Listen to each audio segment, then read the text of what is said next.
Have you ever sent an innocent person to prison and then had to live your life watching their world end while yours continues? I have. 8 years ago, I sat in a courtroom, put my hand on a Bible, swore to tell the truth, and then lied. I testified that my best friend Marcus committed a crime I knew he didn't commit. And because of my testimony, because 12 people believed me when I looked them in the eyes and lied, Marcus was convicted of armed robbery and assault. He's serving 15 years in a maximum security prison. He's been there for 8 years. He has 7 more to go. And every single day he's in there is because of words I spoke under oath that I knew weren't true. My name's Jordan. I'm 34 years old. I work in sales at a tech company. I'm engaged to a woman who thinks I'm a good person, and I'm the reason my best friend from childhood is rotting in prison for a crime he didn't commit. Not just didn't commit, had nothing to do with. He was innocent, completely, provably innocent if anyone had looked hard enough. But they didn't look hard enough because they had me, a credible witness with no apparent motive to lie, and I destroyed him. I need to confess this because I can't breathe anymore, because Marcus's mother sent me a message last week asking if I'd write a letter for his parole hearing, asking me, the person who put him there, to help get him out.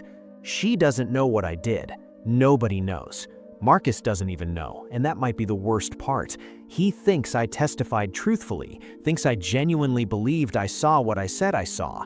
He's forgiven me for being wrong, but I wasn't wrong. I was lying, and I've been carrying that lie for 8 years while he pays for it with his freedom. Let me take you back to how this happened, because you need to understand the person I was to understand how I became the person who did this. Marcus and I grew up together in South Philadelphia. Same neighborhood, same elementary school, same everything. We were tight from age 7 on, the kind of friendship where you don't remember not knowing each other. His family was solid, 2 parents who worked hard, little sister he protected like a guard dog. My family was more chaotic, single mom, money always tight, never quite stable. Marcus's house was my refuge. His mom fed me dinner more nights than my own mom did. We stayed close through high school and into our 20s, went to different colleges but stayed in touch. Both came back to Philly after graduating. Marcus got a job as a paralegal at a law firm, was talking about going to law school eventually. I bounced around between sales jobs. We were still boys, still had each other's backs, or I thought we did. Turns out I only had my own back. The robbery happened on February 14th, 2016, Valentine's Day. A convenience store on Broad Street was held up at gunpoint around 9 p.m. 2 men, ski masks, one with a gun. They got about $800 and beat the store clerk badly when he didn't open the register fast enough. The clerk ended up with a fractured skull and permanent vision problems in one eye. Serious stuff. Aggravated robbery, aggravated assault, the kind of charges that come with serious time. The store had security cameras, but they were old and the footage was grainy. You could see 2 black men, approximate heights and builds, but no faces. The ski masks made identification impossible. Police canvassed the area, interviewed witnesses, came up with nothing solid. The case was going cold. Then they caught one of the guys, a man named Deshaun Williams, arrested 3 weeks after the robbery on an unrelated warrant. Someone tipped police that he might have been involved in the Broad Street robbery. They searched his apartment, found a gun that matched ballistics from the robbery, found cash that could have been from any number of sources, but they decided was from the robbery. Deshaun claimed the gun was planted, that he'd never been to that store, that he didn't know anything about it. But evidence was evidence. Deshaun told police his accomplice was Marcus Brooks, my Marcus, said Marcus had planned it, that Marcus had the gun first, that Marcus was the one who beat the clerk. Complete fabrication, but Deshaun was facing decades and was willing to say anything to get a deal.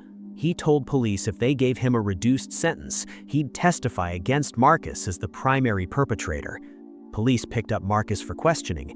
Marcus was blindsided, had no idea what they were talking about, said he'd been at home that night, watching TV alone. No alibi witnesses, no proof except his word. Police didn't believe him. They had Deshaun's testimony, and they had circumstantial evidence. Marcus fit the general description of the second robber. He lived in the area, and he had been having money troubles that year. Not hard evidence, but enough to build a case around. Marcus was arrested and charged. He got a public defender because he couldn't afford private counsel. I visited him in jail before the trial, told him I'd do whatever I could to help, and I meant it. At that time, I genuinely meant it. Here's where my life intersects with Marcus's destruction. 2 months before the robbery, I'd gotten myself into serious trouble. I'd been gambling, not casually, compulsively, destructively. Online poker mostly, some sports betting. I'd run up $70,000 in debt to people you don't want to owe money to. People who don't accept payment plans or take you to collections. People who break legs and burn houses down. I was panicking, couldn't pay it, couldn't borrow it, couldn't see a way out. Then one of the guys I owed came to me with a proposition. Said he could make my debt disappear if I did something for him. Something simple, just testify in a court case. Say I saw something I didn't see. That's all. Easy money. Debt erased. No one gets hurt. The case was Marcus's. The guy I owed, let's call him Tony because I'm not stupid enough to use his real name, Tony had connections to Deshaun. This was all orchestrated. Deshaun was getting a deal to testify against Marcus, but the DA wanted corroboration. One witness could be lying to save himself. 2 witnesses made a case. Tony needed someone with no apparent connection to the crime, no criminal record, no obvious motive to lie. Someone credible, someone who could place Marcus at that store. That someone was me, Marcus's best friend since childhood, the prosecution's perfect witness. Tony laid it out. I'd testify that I'd been in the area that night, seen Marcus going into the store around the time of the robbery, didn't think anything of it at the time, but when I heard about the robbery and saw Marcus had been arrested, I felt obligated to come forward with what I'd seen. Simple story, believable, devastating. I said no, immediately, reflexively. No, are you out of your fucking mind? That's my best friend. I'm not sending him to prison. Tony explained the alternative. I could refuse to testify. My debt would stand, and debts like mine don't get forgotten. They get collected, with interest, physical interest. And Tony made it clear that collection wouldn't just involve me. My mother lived alone in a not great neighborhood. Accidents happen, fires start, people get hurt. I had a week to decide. I spent that week in hell. Couldn't eat, couldn't sleep, couldn't think about anything except this impossible choice. Betray my best friend or put my mother in danger. Send an innocent man to prison or face consequences I couldn't handle. I told myself Marcus would be fine. He had a lawyer, the evidence was thin, no jury would convict on Deshaun's testimony alone. They'd need more. And when I didn't testify, when they didn't have that corroboration, the case would fall apart. Marcus walk. Everyone would be fine. But Tony kept pushing, called me every day, reminded me what was at stake, sent photos of my mother's house, made sure I understood this wasn't optional. I broke. I'm not proud of it, but I broke. I told Tony I'd do it. Told myself I had no choice. Told myself I was protecting my mother. Told myself 1,000 lies to justify the one big lie I was about to tell. The prosecution was thrilled when I came forward. A childhood friend with no apparent motive to lie, no criminal record, gainfully employed, credible. I gave my statement to the DA, said I'd been in the area that night, visiting a girl I was seeing. Saw Marcus near the convenience store around 8:45 p.m., just before the robbery. We didn't talk, but I recognized him clearly. I didn't think anything of it at the time. Marcus lived in the area. There was no reason for me being there to be suspicious.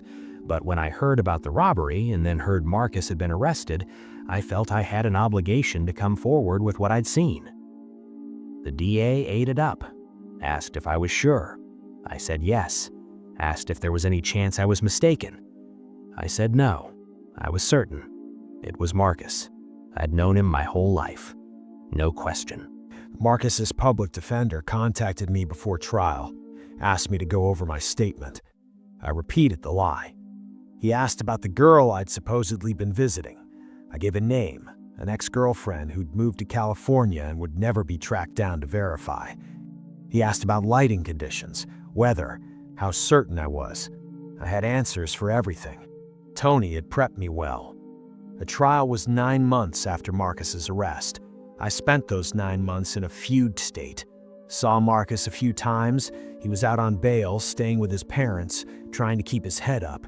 He was scared, but still believed the system would work, believed the truth would win. Kept saying, "I didn't do this, Jordan. I didn't do this, and they're gonna see that." I'd nod and agree and tell him I believed him, all while knowing I was gonna be the key witness who convicted him. The trial started on a Monday in November. I testified on Wednesday. I remember walking into that courtroom and seeing Marcus at the defense table. He looked at me with this expression of gratitude and hope, thought I was there to help him, thought my testimony would be about his character, about him being a good person, about reasonable doubt. I was sworn in, put my hand on a Bible, swore to tell the truth, the whole truth, and nothing but the truth. Then I looked at the prosecutor and told my prepared lies. Yes, I saw Marcus Brooks on the evening of February 14th, 2016. I saw him at approximately 8:45 p.m. near the convenience store on Broad Street. I'm absolutely certain it was him. I've known Marcus since we were children. I would recognize him anywhere. No, we didn't speak. I just saw him walking toward the store. I didn't think anything of it at the time. It was only later, when I heard about the robbery, that I realized the significance of what I'd seen. The prosecutor asked if there was any doubt in my mind, and I said no. No doubt. It was Marcus, I was sure. I didn't look at Marcus during my testimony. Couldn't. Kept my eyes on the prosecutor, on the jury, anywhere but the defense table, but I could feel him staring at me. Could feel his confusion, turning to betrayal, turning to horror as he realized what I was doing. The defense attorney cross-examined me, tried to poke holes in my story, asked about sight lines, about distance, about lighting. I had answers. Tony had prepared me for all of this. The attorney asked about our friendship with Marcus, trying to suggest I wouldn't betray a friend. I said that's exactly why I had to come forward, because I valued truth and justice over friendship. The jury ate it up. When I stepped down, I finally looked at Marcus. The expression on his face will haunt me until I die. It wasn't anger. It was worse. It was complete incomprehension. Like his brain couldn't process that I, his brother in every way but blood, had just destroyed him. The jury deliberated for 6 hours, found Marcus guilty on all counts: armed robbery, aggravated assault. The judge sentenced him to 15 years, citing the violence against the victim and the need for deterrence. 15 years. Marcus was 26 years old. He'd be 41 when he got out. His 20s and 30s taken because I was a coward with gambling debts.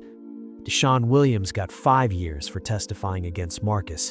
He was out in 3 for good behavior. I saw him at a gas station 2 years ago. He looked at me and smiled. We both knew what we'd done. My debt to Tony was erased. I stopped gambling, got into therapy, ostensibly for stress, but really for the crushing guilt of what I'd done. Started building a normal life on top of the lie that destroyed my best friend. Marcus's family was shattered. His mother aged 10 years overnight. His father had a heart attack 6 months after the conviction, stress-related.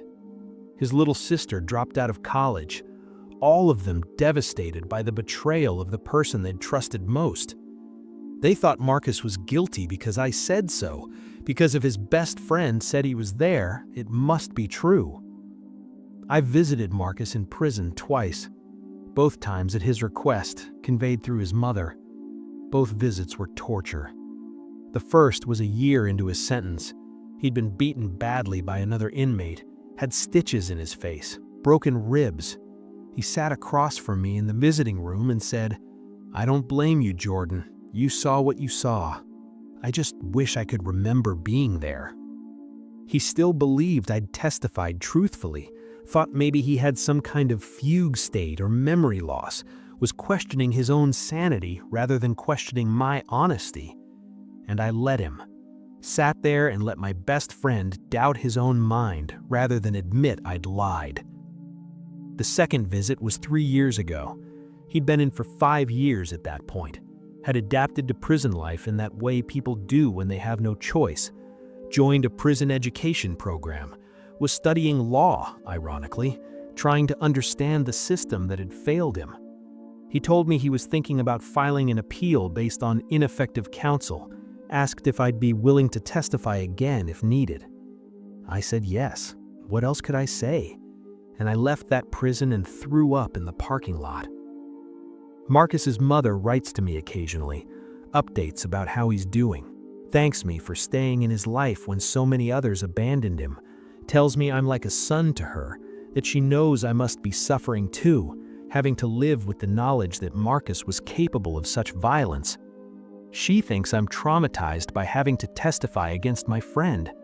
She has no idea I'm traumatized by having lied to send an innocent man to prison. I'm engaged now. Her name is Ashley. She's a teacher, kind and ethical and everything I'm not. She knows about Marcus being in prison, thinks it's tragic that my childhood friend made such terrible choices, has never questioned why I testified against him or whether my testimony was accurate. Why would she? People don't assume their fiancés are liars who sent innocent people to prison. I can't tell her. Can't tell anyone, because coming clean would mean admitting perjury, conspiracy, obstruction of justice. I'd face criminal charges. I'd go to prison myself. My life would implode. Ashley would leave. My mother would be devastated. My career would end. And Marcus still wouldn't get out. My recantation would start appeals, but the legal system moves slowly. He might serve most of his sentence anyway. So I stay silent, and Marcus stays in prison, and his mother sends me updates about his fight to prove his innocence, never knowing I could end that fight with one conversation. Last week, she asked if I'd write a letter for Marcus's parole hearing. He's been a model prisoner, completed multiple educational programs, hasn't had any disciplinary incidents in years. He's eligible for parole after serving 10 years, which is 2 years from now. She wants character references from people who knew him before prison, people who can attest to the person he was. I should say no, should distance myself, let him try for parole without my involvement. But I can't, because saying no would hurt his chances, and I've hurt him enough. So I'll write the letter. I'll tell the parole board that Marcus Brooks is a good person who made a mistake. I'll use my credibility, the same credibility I used to convict him, to try to get him released early. And I'll know that every word of that letter is built on the lie that put him there in the first place. The guilt manifests in strange ways. I can't watch prison shows or movies, can't read news stories about wrongful convictions, can't hear the word testimony without my stomach turning. I dream about that courtroom constantly, about putting my hand on that Bible and swearing to tell the truth, about Marcus's face when he realized I was condemning him. I've thought about confessing, imagined walking into a police station and telling them everything, but I play out the scenarios and they all end the same way. I go to prison, my mother loses her son, Ashley loses her fiancé, Marcus might eventually get released, but after I've already destroyed multiple lives, including my own. So I live with it. I wake up every morning and go to work and plan a wedding and pretend I'm a normal person living a normal life.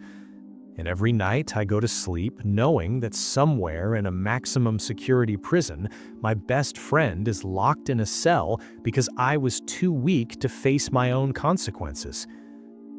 Marcus will be 41 when he gets out. If he gets out. He'll have spent 15 years in one of the most violent prisons in Pennsylvania. Whatever man emerges won't be the same person who went in. Prison changes people, hardens them, breaks them, takes away parts of their humanity that never fully come back.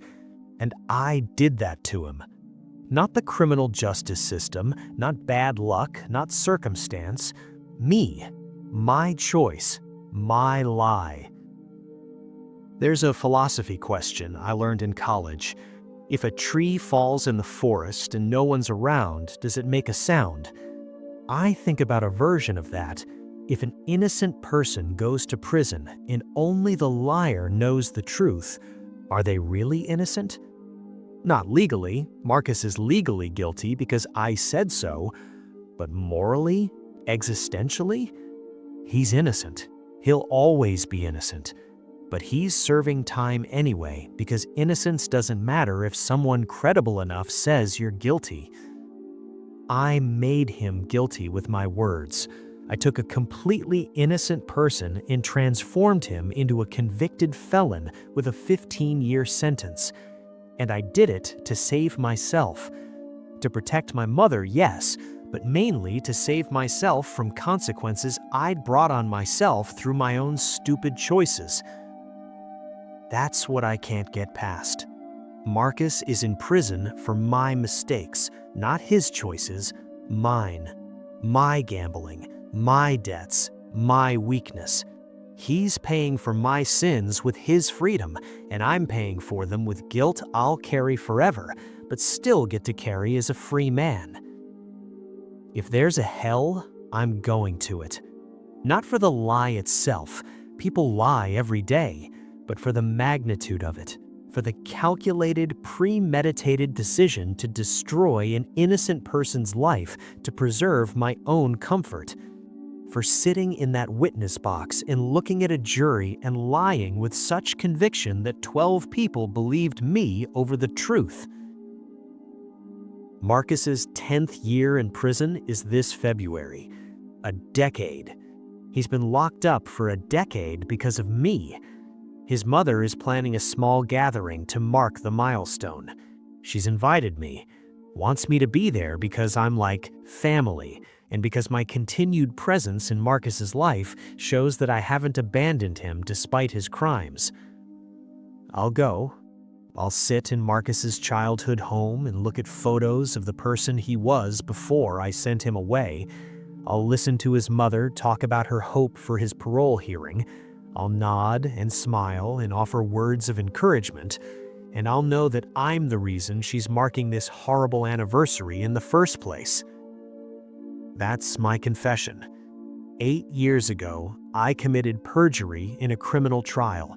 I lied under oath and sent my innocent best friend to prison for 15 years. I did it to erase gambling debts and protect myself from consequences. I've maintained that lie for 8 years while Marcus serves time for a crime he didn't commit.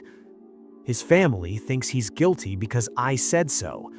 His life has been destroyed because I was too cowardly to face my own mistakes. And I'm going to continue maintaining that lie because the cost of telling the truth now is too high. Not just for me, for everyone involved.